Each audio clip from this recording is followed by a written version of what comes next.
শুভেচ্ছা জনালো সকলোকে। আকৌ আজি কি আছিলে?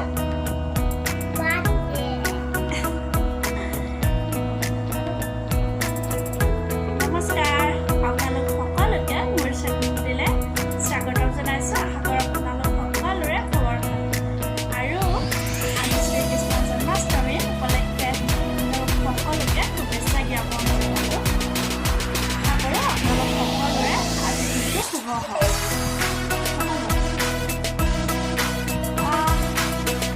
আজি মোৰ কাৰণে বিশেষ দিন হয়।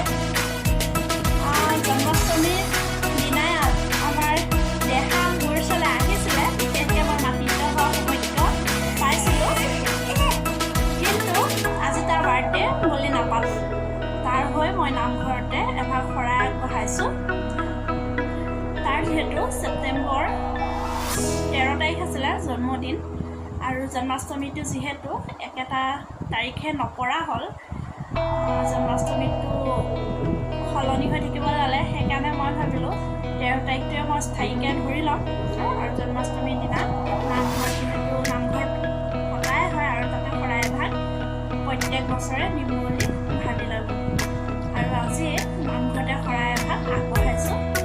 আৰু ঘৰত আমি দুয়োটাই মিঠাই বনাম। দেখা কি মিঠাই বনাম কোৱাচোন? গাখীৰে চেনিয়ে মিঠাই বনাম। কৈ দিম।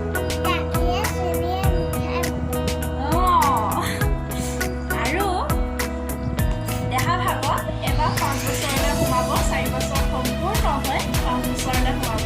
ডেকা হৈছে ল'ৰা। কথাটো কেতিয়াবা যে ডেকা হ'ল, ডেকা হৈছে আৰু হয় নাই?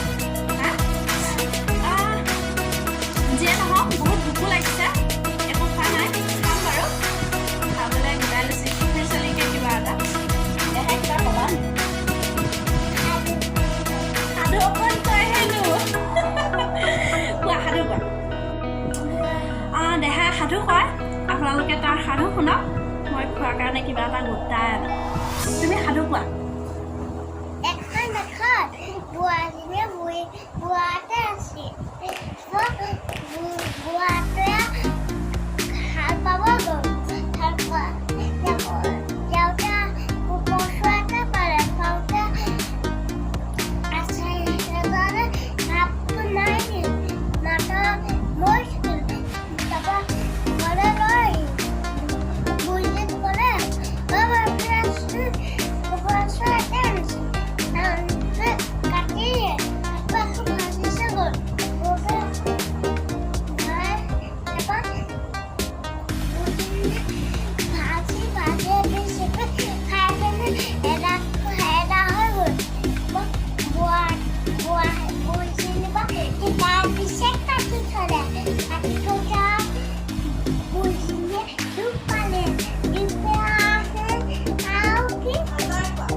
সেয়াই মানে মোৰ কথাখিনি যে ছেপ্টেম্বৰৰ 13 তাৰিখ পৰে, আৰু যোন বছৰত জন্ম হৈছিলে সেই বছৰত একেলগে জন্মাষ্টমী পৰিছিল ভাদ 27 তাৰিখ।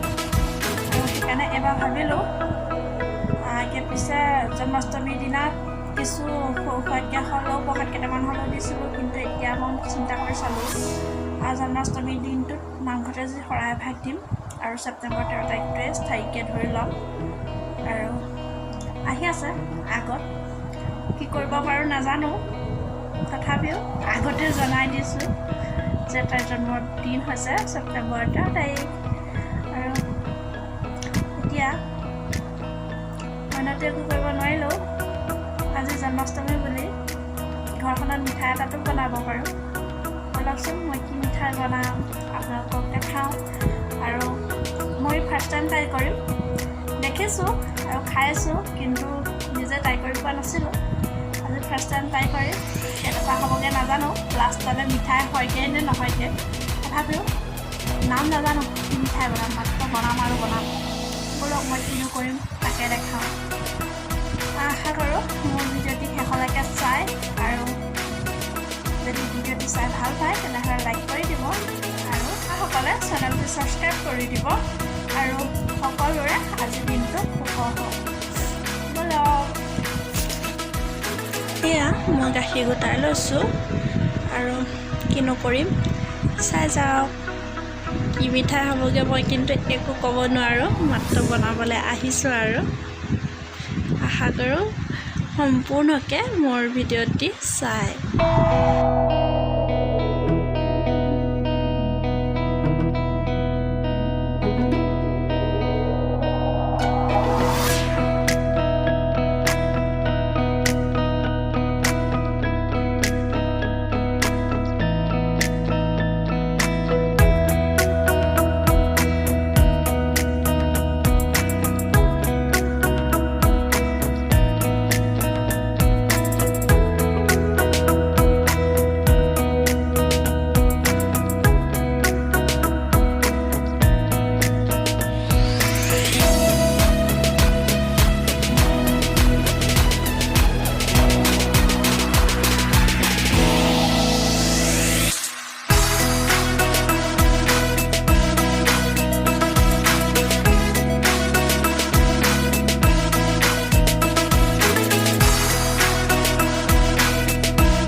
মই এয়া গাখীৰ আৰু চেনিখিনি পগাই পানীটো নাইকিয়া কৰিছোঁহি, আৰু এতিয়া এনেধৰণে অলপ লৰাই আৰু অলপ শুহিবলৈ দিম পানীটো। কেৰাহীটোত লগাৰ অলপ আগত গেছটো অফ কৰি দিম। তাৰ পাছত মই বেলেগ এটা বাচনলৈ বাকি দিম।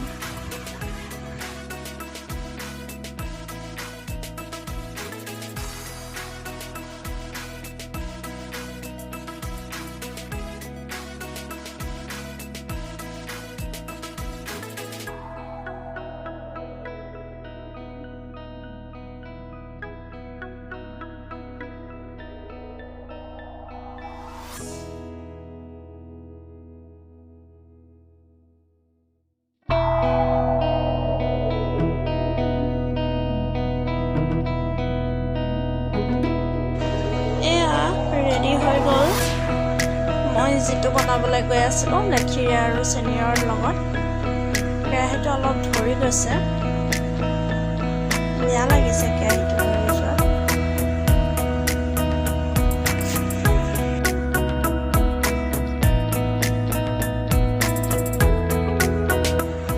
এয়া অলৰেডি হৈ গ'ল মই বনাব লোৱা মিঠাইটোৰ বস্তুখিনি যোগাৰ। আৰু এতিয়া এইখিনি অলপ ঠাণ্ডা হ'বলৈ বেলেগ এটা বাতিলৈ গাখীৰ দিম। আৰু এয়া মই বাতি এটাত কাগজ এখন থৈ ল'বি, তাত তেল দি পেলি বাকি দিলোঁ।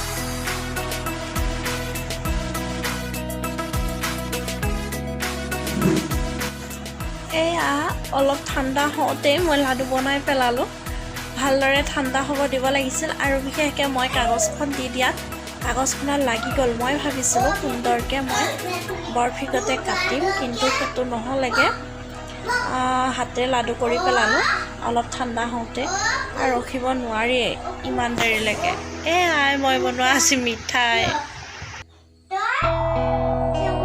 কেনেকুৱা হ'ল আৰু কি হ'ল মই নাজানো। এয়াই আছিলে